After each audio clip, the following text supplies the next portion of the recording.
오늘은 비유의 해석에 대해서 한번 알아보도록 하겠습니다. 이 글의 뜻을 보다 효과적으로 전달하기 위하여 수사법을 많이 사용합니다.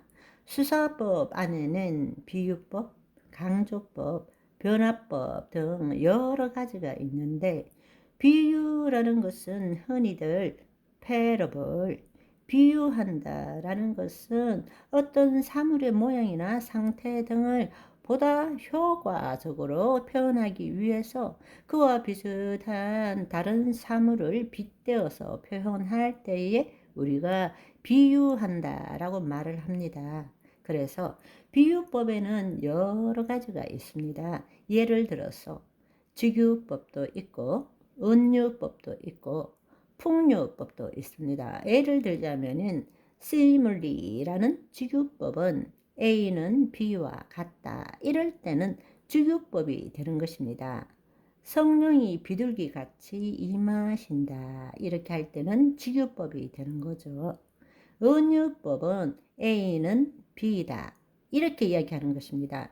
하나님은 나의 산성이시고 나의 산성 대신 하나님, 그럴 때는 A는 B다, 은유가 되는 것이죠. 풍류라는 것은 이야기의 그 내용물이나 인물의 의미를 두고 그것을 가지고 이야기의 전체적인 뜻을 파악하려고 하는 것이 풍류, 우리가 흔히들 말하는 알레고리 수사법입니다. 이렇게 이야기를 하는 것입니다.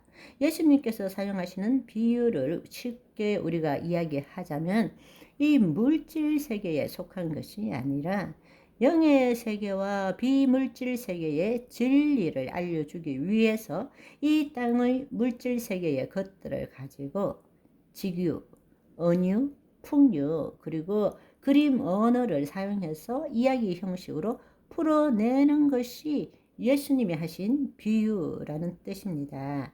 그러니까 일반적으로 비유한다라는 것은 이 땅의 어떤 것들을 이해시키기 위해서 그와 비슷한 것을 가지고 비유를 하는 것인데, 직유하고 은유하고 풍류하는 것인데, 예수님이 말씀하신 것은 차원의 관점이라는 것입니다. 보이지 않는 영의 세계 것을 알려주기 위해서 그 영의 세계의 결과물인 이 땅의 것을 가지고 영의 세계를 비유적으로 이야기하신 것이라는 이야기입니다. 그럴 때는 예수님께서 말씀 안에서 직유도 하시고 은유도 하시고 풍류도 사용하신다라는 것입니다. 그렇기 때문에 우리가 이 비유의 참 뜻을 알기 위해서는 내 지식과 경험으로서 알 수 있는 것이 아니라 우리가 성령을 통해서 하나님이 보시는 것과 똑같은 방식으로 볼 줄 알아야 한다는 것입니다.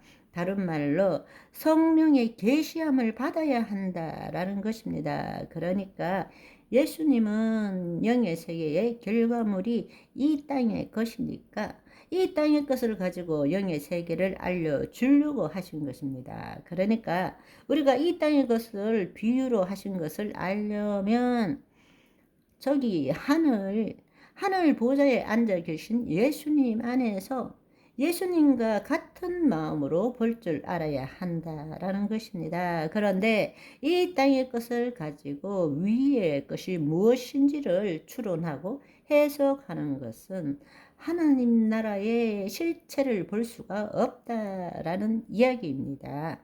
보혜사, 아버지께서 내 이름으로 보내실 성령, 그가 너희에게 모든 것을 가르치고 내가 너희에게 말한 모든 것을 생각나게 하리라.